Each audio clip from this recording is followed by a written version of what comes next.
बिस्मिल्लाहिर्रहमानिर्रहीम। अस्सलामु अलैकुम रहमतुल्लाहि व बरकातुहू। उम्मीद है तमाम अहबाब खैरियत से होंगे। मेरा अल्लाह आप सब पर अपनी रहमतों का, बरकतों का नुज़ुल फ़रमाया, आमीन या रब्बल आलमीन। आज की वीडियो बड़ी अहम है, इसको मुकम्मल देखिएगा। बहुत सा आपको फ़ायदा होने वाला है, क्योंकि इसमें 3 ऐसे काम मैं आपको बताने जा रहा हूँ। अगर आप उन कामों को अपने घर में करते हैं, अपना मामूल बना लेते हैं, उस घर से जिसमें ये 3 काम होंगे, उस घर से बीमारियाँ कैसी भी क्यों ना हों, कितनी लाइलाज, कितनी सख्त, कितनी पुरानी क्यों ना हों, बीमारियाँ उस घर से निकल जाएंगी। नंबर 2 के ऊपर पैसा, दौलत, इसी तरह कारोबार, ये सारे इस तरह के जो मामलात हैं वो हल हो जाएंगे और उस घर में कभी भी फाके की नौबत नहीं आएगी। उस घर में कभी भी किसी भी तरह की पैसे और रिज़्क़ के हवाले से परेशानी नहीं आएगी। बे औलाद हैं, अल्लाह रब्बुल इज़्ज़त उनको औलाद अता फ़रमा देगा। नंबर 3 के ऊपर तमाम तर हाजात, तमाम तर ज़रूरियात, तमाम तर मसाइल अल्लाह के फ़ज़ल व करम के साथ हल होना शुरू हो जाएंगे और हल होते रहेंगे। उस घर में कभी कोई मसला नहीं रहेगा, कभी कोई बहुत बड़ी हाजत या बहुत बड़ी ज़रूरत उस घर के अंदर नहीं रहेगी।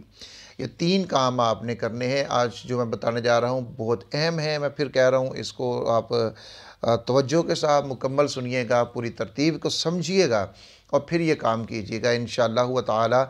आज इस अमल के बाद अगर आप और कोई भी वजीफ़ा ना करना चाहें तो आपको उसकी ज़रूरत नहीं होगी।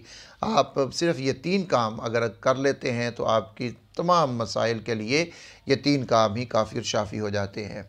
उससे पहले गुज़ारिश है, अगर आप चैनल पे नए हैं तो चैनल को सब्सक्राइब ज़रूर कर लीजिए, ताकि इस तरह की मुफीद वीडियोज़ जो हैं वो आप तक पहुँचती रहें। इससे पहले बहुत सारे वज़ाइफ़ हैं और बहुत सारे इलाज हमने बता रखे हैं, आप उनको भी विज़िट कर सकते हैं।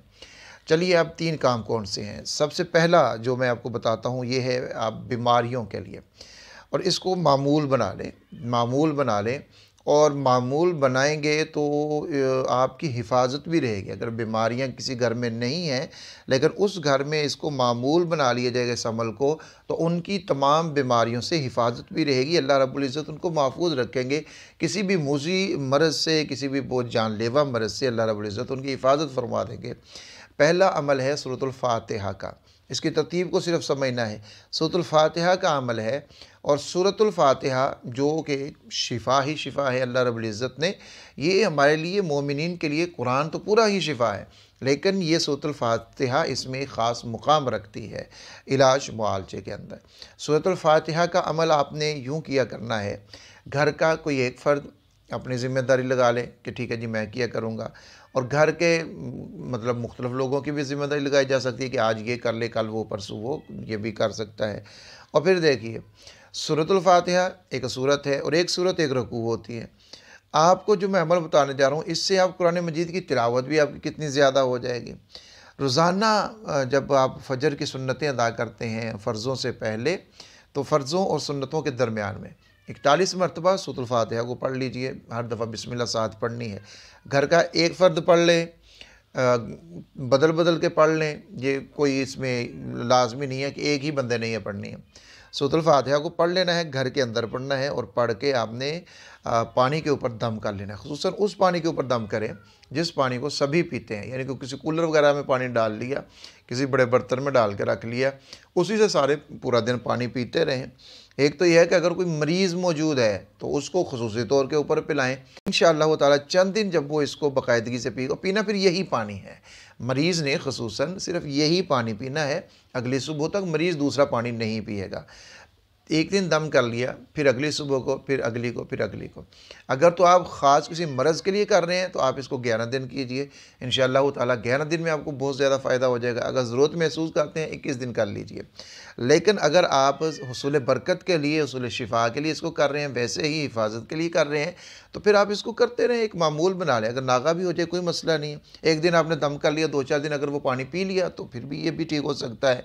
और अगर आप रोज़ाना दम करके पी लें तो भी ठीक हो सकता है। यानी इसको बस इसका पानी आपने पीना है, वो एक दिन दम करके 2-3 दिन 4 दिन पी लिया या रोज़ाना दम कर लिया। रोज़ाना आप पढ़ेंगे तो एक अलहदा ही बरकत होगी कि आप इतनी ज़्यादा रुकू जो हैं, इतनी ज़्यादा तिलावत भी आपके हिस्से में आ जाएगी और शिफा भी आपको मिल जाएगी। एक चीज़ तो ये हो गई जी, सूरतुल फातिहा का अमल आपने करना है। दूसरे नंबर के ऊपर आपने अमल करना है सूरतुल वाक़या का। सूरतुल वाक़या को रोज़ाना आप पढ़िए, मगरिब के बाद पढ़ लीजिए, सबसे बेहतरीन बात है। लेकिन अगर मगरिब के बाद नहीं भी पढ़ी जाती, इशा के बाद पढ़ लें, यानी इसको पढ़ना ज़रूर है आपने अपने घर के अंदर। सूरतुल वाक़या एक ऐसी चीज़ है जिसके बारे में हदीस के अंदर इसकी फ़जीलत मौजूद है। रसूलुल्लाह सल्लल्लाहु अलैहि वसल्लम ने इसके फ़ज़ाइल को बयान फरमाया है और ये फिर आगे लोगों के उलमा के बुज़ुर्गान दीन के मुशाहदात में ये चीज़ आई है। सहाबा इकराम कहते थे कि हम तो अपनी बेटियों को ये याद करवाया करते थे सूरतुल वाक़या, क्योंकि जिस घर के अंदर सूरतुल वाक़या की तिलावत होती है वहाँ पर फाका नहीं आता, वहाँ पर फ़क्र नहीं आता, वहाँ पर तंगदस्ती नहीं आती, वहाँ पर रिज़्क़ की तंगी नहीं होती।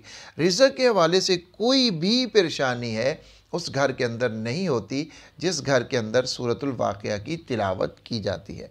और जब आप सूरतुल वाक़या की तिलावत बाकायदगी से अपने घर के अंदर करना शुरू हो जाएंगे, एक फ़र्द पढ़ लें, 2 फ़र्द पढ़ लें, अगर तो सारे अफराद करके पढ़ लें फिर तो सबसे ज़बरदस्त चीज़ है। लेकिन एक फ़र्द रोज़ाना पढ़ लिया करे, रोज़ाना बदल के पढ़ लिया करें, यानी जो भी आप तरतीब बना लें, बस सूरतुल वाक़या को घर में पढ़ा जाना ये ज़रूरी है। तो सूरतुल वाक़या को घर में पढ़ना है। सूरतुल फातिहा ये शिफा के लिए, बीमारियों के लिए आपने करना है। और सूरतुल वाक़या ये आपके रिज़्क़ के जितने भी मामलात हैं वो सारे हल करने के लिए सूरतुल वाक़या मौजूद है। आप सूरतुल वाक़या को अपने घर में पढ़ने का मामूल बना लीजिए। इसको पढ़ना है, नागा नहीं करना, बस पढ़ना है। तो ये 2 चीज़ें हो गई, आपकी बीमारियों का मसला भी हल हो गया और आपके रिज़्क़ के हवाले से जितनी परेशानियाँ हैं वो भी हल हो गई। अच्छा, इसके अंदर जो लोग कर्ज़ में डूबे हुए हैं, कर्ज़ मक़रूज़ हैं, उन्होंने किसी का कर्ज़ देना है, उसकी कोई सूरत नज़र नहीं आ रही, कैसे अदा किया जाए और ये कर्ज़ उतरेगा नहीं उतरेगा, ये सारी जो टेंशनें हैं उनको कर्ज़ के हवाले से, वो लोग तो इसको ज़रूर अपना मामूल बना लें। जब वो मामूल बनाएंगे तो फिर ख़ुद ही देखेंगे कि चंद दिन के अंदर ही अल्लाह रब्बुल इज़्ज़त की तरफ से ऐसे इंतज़ामात हो गए, ऐसे असबाब पैदा हो गए कि वो कर्ज़ जो इतने अरसे से अदा करने की कोई नौबत ही नज़र नहीं आ रही थी, नौइयत ही नहीं पता चल रही थी कि होगा भी नहीं होगा, कोई समझ नहीं आ रही थी कि अपने घर का निज़ाम चलाएँ या फिर हम अपने कर्ज़ को उतारें, ये सूरत नज़र नहीं आ रही थी। लेकिन जब सूरतुल वाक़या को पढ़ने का सिलसिला शुरू किया, बहुत सारे लोगों के इसके ऊपर मुशाहिदात मौजूद हैं, उन्होंने पढ़ा, उन्होंने बताया कि हमें इतना इतना फ़ायदा हुआ है इससे। तो सूरतुल वाक़या को पढ़ेंगे, कर्ज़ के मामलात आपके हल हो जाएंगे, रिज़्क़ के मामलात हल हो गए, कर्ज़ के मामलात भी आपके हल हो जाएंगे। 2 काम आपके हो गए, ये बड़ी चीज़ें 2 हैं। तीसरे नंबर के ऊपर जो आपका अमल है वो है सूरह यासीन का अमल। सूरह यासीन को आप रोज़ाना पढ़ने का मामूल बना लें। फ़जर की नमाज अदा करें, सूरह यासीन को पढ़ लें। कितना टाइम लगता है? थोड़ा सा टाइम लगता है। एक फ़र्द नहीं, कोशिश करें घर के सारे अफराद सूरह यासीन को रोज़ाना अपने घर के अंदर ज़रूर पढ़ें, ज़रूर पढ़ें, ज़रूर पढ़ें, ज़रूर पढ़ें। सूरह यासीन अब ये किसके लिए है? पहला हमने मसला हल किया जी, आपकी बीमारियों के मसाइल सारे उससे हल हो गए। दूसरे नंबर के ऊपर आपके रिज़्क़ के मामलात, कर्ज़ के मामलात, वो सारी चीज़ें आपकी हल हो गई।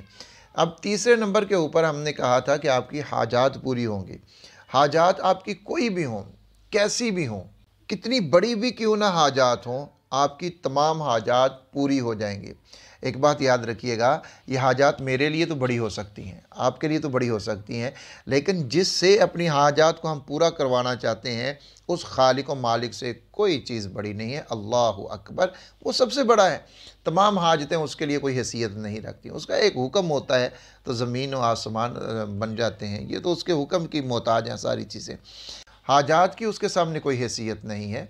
तो आपने अपनी हाजात को पूरी करवाने का अमल करना है। अब वो कौन सा अमल है? वो अमल है सूरह यासीन का। रोज़ाना फ़जर के बाद सूरह यासीन को पढ़ने का मामूल बना लें कि हमने सूरह यासीन को पढ़ना है। और अगर कोई ख़ास मकसद है आपका, ख़ास हाजत है आपकी, तो सूरह यासीन को पढ़िए और उस ख़ास हाजत के लिए, ख़ास मकसद के लिए फिर दुआ कीजिए कि मौला करीम इसकी बरकत से हमारा ये मसला हल कर दीजिए, हमारी ये मुसीबत, हमारी ये परेशानी है, हमारी ये हाजत है, इस हाजत को पूरा कर दीजिए। इंशाअल्लाह ताला आप देखेंगे कि आपने अगर मामूल बना लिया सूरह यासीन को, अब इसके ज़रिए अल्लाह से अपनी हाजतें पूरे करवाने का आपने मामूल बना लिया, तो फिर आप देखिए आपको कितना मज़ा आएगा। कोई भी हाजत, कोई भी ज़रूरत होगी, सूरह यासीन पढ़ी, अल्लाह से दुआ की, अल्लाह के ख़ज़ानों से हल करवा लिया, अल्लाह से हल करवा लिया, अल्लाह से हल करवा लिया अपनी मुश्किल। जब हमारा यकीन अल्लाह की ज़ात पे पक्का हो जाएगा, हम तवक्कुल अल्लाह की ज़ात पे पुख्ता हो जाएगा, कोई भी मसला हुआ दाएं बाएं जाने की बजाय हमने मुसल्ला बिछाया, अल्लाह से मांगना शुरू कर दिया, फिर देखिएगा कोई मुसीबत, कोई परेशानी बाकी नहीं रहती, सारे मसाइल हल हो जाते हैं। तो ये 3 अमल अपनी ज़िंदगी का मामूल बना लें, इंशाअल्लाह ताला ना बीमारियों की टेंशन रहेगी, ना रिज़्क़ की टेंशन रहेगी, ना कोई हाजात का मसला रहेगा, सारे मामलात आपके हल हो जाएंगे अल्लाह के फ़ज़ल व करम के साथ। इस वीडियो को आगे भी शेयर कीजिएगा ताकि दूसरे लोग भी इससे इस्तिफ़ादा कर सकें। अपनी दुआओं में याद रखिएगा। अल्लाह हाफ़िज़ व नासिर।